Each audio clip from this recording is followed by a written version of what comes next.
So, I want to address something real quick. I want to address something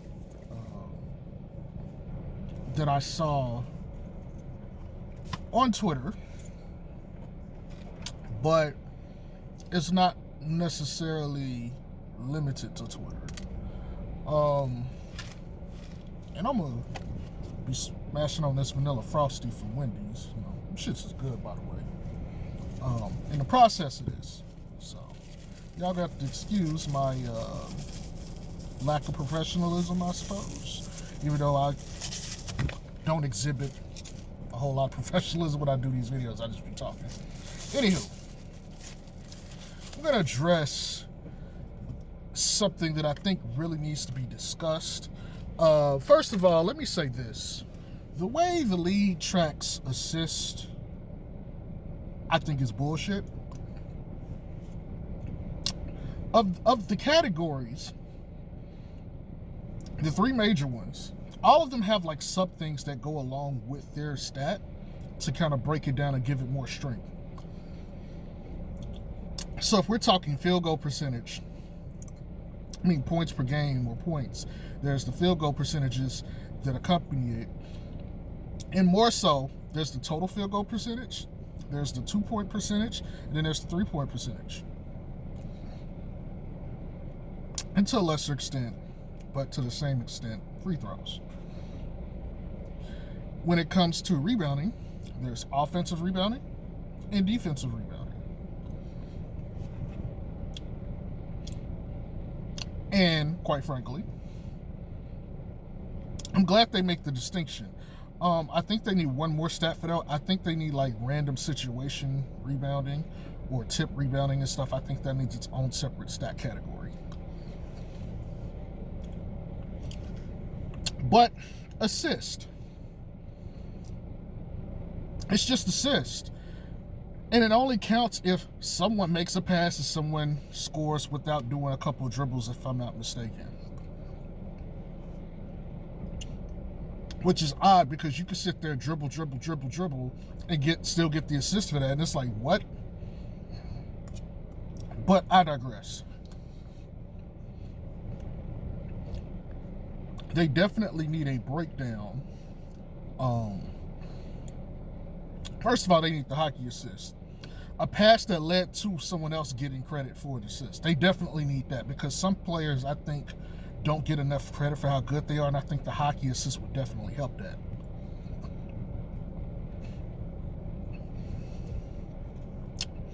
They also need to track more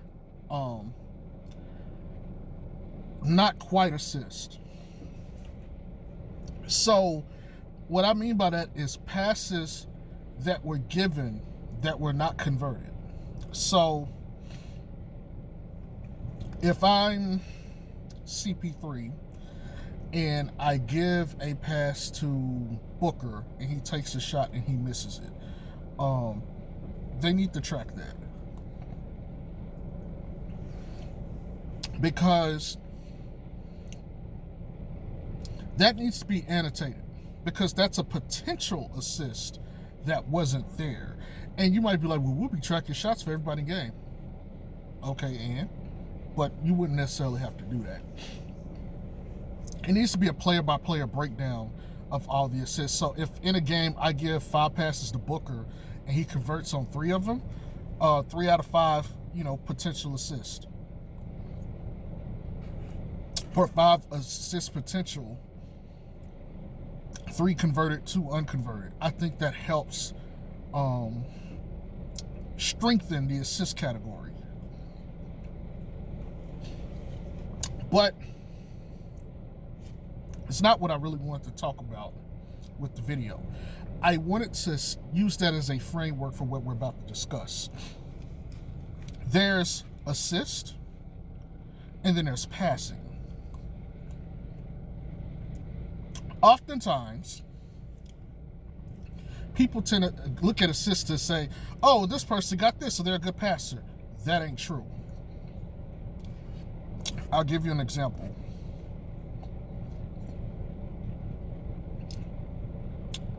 Russell Westbrook can average 11 or 12 assists if he wants.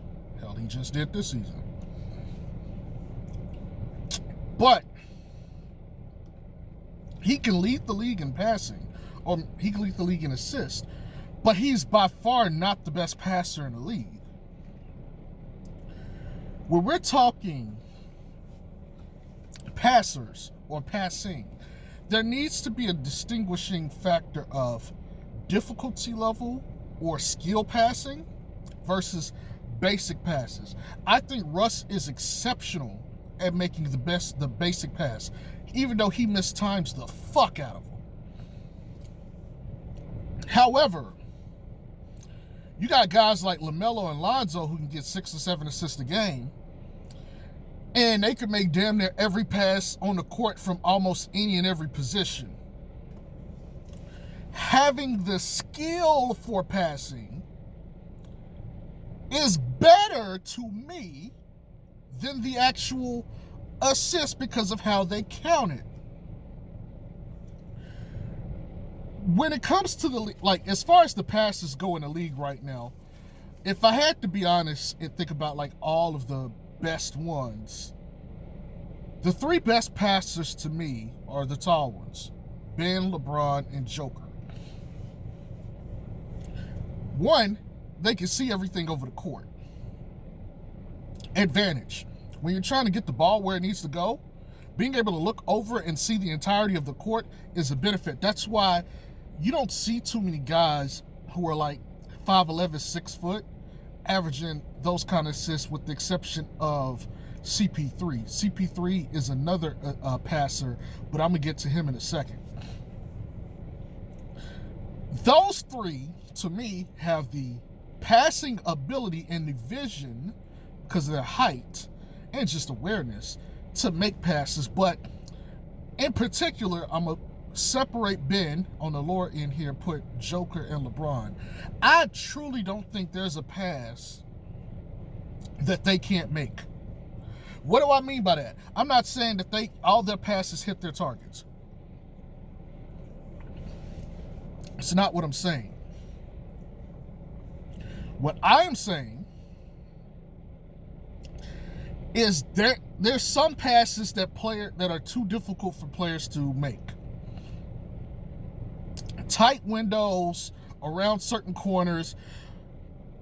There's certain passes like if your passing skill level is not high enough, you can't make that shit happen. Now, I'm mentioning Joker and LeBron. There's a couple others I think in the league that can make any other pass in the game along with them, but I don't think that everything has caught up. They're probably too young and other things. I digress. Let me put that to the side real quick. I think LeBron and Joker can make any and all the passes. And I mean, like, if we're being honest, I know they're different. Their passing styles are completely different. But if you told me, or if you told them, I say, okay, get this ball from this point to this point, and this is what you're allowed to do, I think they could pull it off. If you got me in a gym with, say, Zoe, Melo, LeBron, Joker, CP3, Russ, Rubio, and we could just throw out Colin Sexton, Steph. We can give me all whoever you consider the best point guards or passers or whatever are, Derrick Rose. I promise you, you're going to see very quickly that there's a skill ceiling or skill cap for a lot of these guys when it comes to passing. For instance, I've seen LeBron make a pass baseline to baseline, behind his back, around the defense, to an open man on the other side of the court. Can Russ do that? No. Could Colin Sexton do that? No. Steph? No. Could Lonzo or LaMelo do it? Yes, I think. And if they wouldn't do it that way, they would get it there in a way that it would still be effective. Joker probably could do it. He may not do it the same exact way, but he would get it there, and it would still be just as effective. I don't think Russ has that capability. And so when we're having a discussion of passes, and let me not shit on Russell Westbrook either, so I'm going to have to change his name out and start using other guys. We're talking about assist getting versus actual passing skill. It is two different things, and we need to make sure we start distinguishing this, because what we're going to find is the argument is going to become cluttered. People are going to start to associate easy dump-off passes as great passes or great passing skill. It is not the same. There are guys who can have less assist but can make godlike passes. Like Draymond Green could go average 8 or 9 assists in a season. And he's a pretty good passer, but as far as passing skill, I don't think he's the upper tier of passing skills. He's definitely up there. He's probably top, 25, 30% in the league? Or let's switch it around and just say 70. He's probably in the 70 percentile as far as passing skill. But I don't think he's a guy that you would look at and say, okay, full court pass underneath the rim, you got to make it, you got to make that pass, and it's got to be catchable right at the backboard for someone like a Zion to catch it and dunk instantly. And let me give you something better with that. Kevin Love can make that pass, and he's done it consistently. And he doesn't have to jump. If I put the restrictions say you can't jump, that's going to limit a lot of guys' ability to pass if we were going to put restrictions on it. But, again, I don't think Draymond can accurately make that pass consistently compared to, say, Lonzo or LaMelo or LeBron or Joker. But can Draymond go get the correct assist by making the correct read? Absolutely. Assist and passing skill are two different things, people. Two different things. And we're not even talking about where the pass's accuracy is in totality to the player receiving it. That's a whole nother level of skill. Now, some people were telling me that Killian Hayes is a fantastic passer. I've not watched him. I'm going to have to, they got me curious. I'm going to have to go watch. But they're saying, his ball placement, perfect. Guys like that, who could pass and put it on the money like that, if you're a shooter, you want to play with them because all you got to do is just go into your shot. But if you got guys whose passes are, you got to reach over here, you got to pull it in, you're off balance, you're out of rhythm, it affects your shot and it affects the defense's chance to recover and make a play on the ball. So there's a difference in passing skill and assist, or passing versus assist. They are not one and the same. Having said that, I've seen Russell Westbrook make some insane passes through the legs while moving. Incredible degree of difficulty. And made it work. I think great players will make things happen. And Russell Westbrook, for all intents and purposes, as much as I shit on him, is a great player. But if you're telling me, if we're picking based on pure skill, he's not the first guy I'm taking off the table. The Ball brothers, Joker, LeBron, and there's a couple others in the league that I would say the same thing. Again, I'm biased to taller guys because I want court vision. And the whole point of court vision is being able to see the court. Now you might say, well, wouldn't that mean that all the taller players can pass better?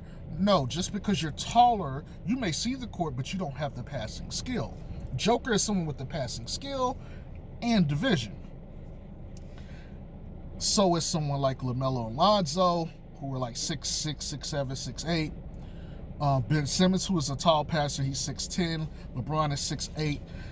Having that height and that verticality and being able to pass is a godsend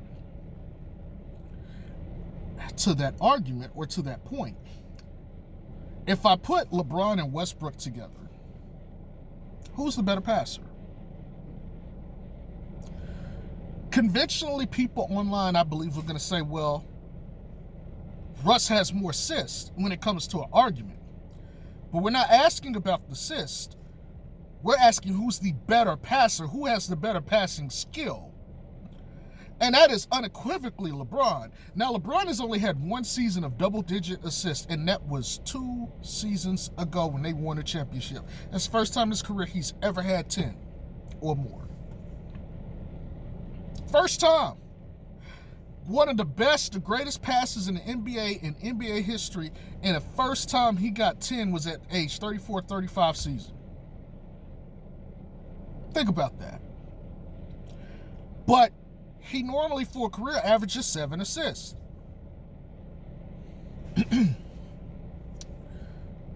So, assist is not equal to passing skill. Sometimes it's just IQ and positioning and knowing things, a la CP3. Now, LeBron is going to be mentioned a lot in this video because LeBron is just, he's probably the gold standard of passing right now. But I got to be honest, if you told me I get all the passers in the league in a gym and we're testing their passing ability, I think Joker might get LeBron. Might get LeBron, because some of the stuff he does is outrageously unreal. And he's more of a flashier guy, but I've seen Joker manipulate pieces on the court, knowing what the defense wanted to do and putting guys in situations where once he got the ball out the pick and roll, because he's the roll man, because they were going to trap, one pass. All he had to do was, this is where I'm looking, defender goes that way, straight pass to the open guy under the rim. Easy money. Easy money. LeBron can do the same thing, except he's usually not the road man. He's usually pre-organizes stuff. I've seen Joker do it off ball, and it's not to say that LeBron can't do it either, because I've seen him do it, but there's a higher level game going on here. And JaVale was on Club Shay Shay the other day. He was mentioning the question about, who would he rather play with? And he went into detail on that. He's like, he's literally a player coach on the court. He's da-da-da-da-da-da-da. But again, there's been some fantastic passes in the league. White Chocolate, very flashy passer, but I don't believe he ever had like high assist numbers. There have been great, Mark Jackson, I think, averaged like 9 assists for his career. It was like 13, 14 points per game, 9 assists. Like, good passes, great passes throughout the league history. Oscar Robertson averaged a triple-double. His numbers are like 25, 8, and 7 for a career. You know what I'm saying? Larry Bird was a phenomenal passer. Like, people talk about how great Magic is. Bird was right there with them. And it's often not seen because Magic was giving 12, 13 assists per year. Bird was giving 24, 10, and 6. But if you go watch Bird was making Joker-like passes in the games before we ever had a Joker. Like, he was doing all that over behind the back, no looks, all of that. So the passing skill isn't always reflected in assists. For some players it is. John Stockton got all the assists he's got all the major assist records, basically. Got the most assists in history and got the most per game at 14. I just got to be real. Like, Stockton is often underrated as a passer. He is slept on, and he should get a lot more fucking credit. But it's just like, well, Magic, and then Zeke, and then Steph, and then Oscar. And so it's like, it's often like, we'll put CP3 here, or Jason Kidd, or Steve Nash. All those guys are fantastic passers, but none of them have the records that Steve Nash does. So, I guess to wrap this video up, we really need to distinguish. First of all, assist needs its own separate thing that's tracked officially per game. Broken down, it needs its own deviations. And I know we call it advanced metrics. That should be standard metrics, period. But there is a difference in having passing skill versus getting assists. Getting assists is a different requirement. It requires, really, it's just connecting a pass to someone who scores. On its simplest level, you could do nothing more than dribble the ball down the court, pass to my shooting guard, he shoots and makes it. Contested or not, that's an assist. That's an assist. How much value is that? Like, could I go down the court, dribble, pass, and a guy make that same shot? Yes. So it doesn't, like, the value of an assist in the NBA is not difficulty tracked or difficulty traced. It's just one assist is the same as the other. And it shouldn't be that way.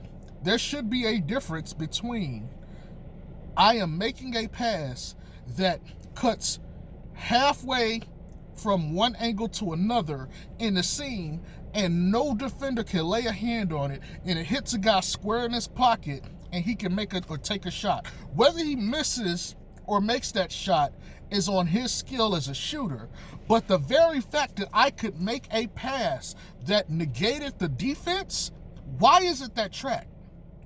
That in itself is a skill. To go back to that point, because like I said, I don't want to shit on Russ this video, because I do enough of that in real life, believe you me. But when he's making a pass, when he goes through the legs between a defender to another guy who's in transition, high difficulty pass, and it should be rated heavily or tracked. Trae Young, who can get 9 to assists, he can make some very good passes. Luka Doncic can make exceptionally good passes. Matter of fact, he's another guy that needs to be on that list of the upper echelon of passers, okay? Like I said, the Ball brothers both need to be on there, because their entire game is one end of the court pass to the other one, on target, no dribbles, score. That is a skill. Kevin Love could do that one thing. Now, I wouldn't say Kevin Love is a great passer, but he does have, when it comes to that particular skill in passing, he's very good at it. We need to definitely have this discussion more. And I know there's some coaches that agree with me. I know Coach Nick from B-Ball Breakdown agrees, and he has tweeted this. He was like, I don't know, even though he was saying this in a way to, I guess, not necessarily demean Lonzo, but to say that he's going to be a guy that's going to get like 7 assists at peak this year. But he was saying we need to deviate how we track assists, because honestly it doesn't tell the whole story. And I 100% agree with him. Doesn't matter if it's in opposition to Lonzo or for Lonzo or for any other player. We need to differentiate passing skill versus assist getting. And when it comes to tracking the assists, or the assist, I should say, we need to deviate that. That needs to be something that the league pushes.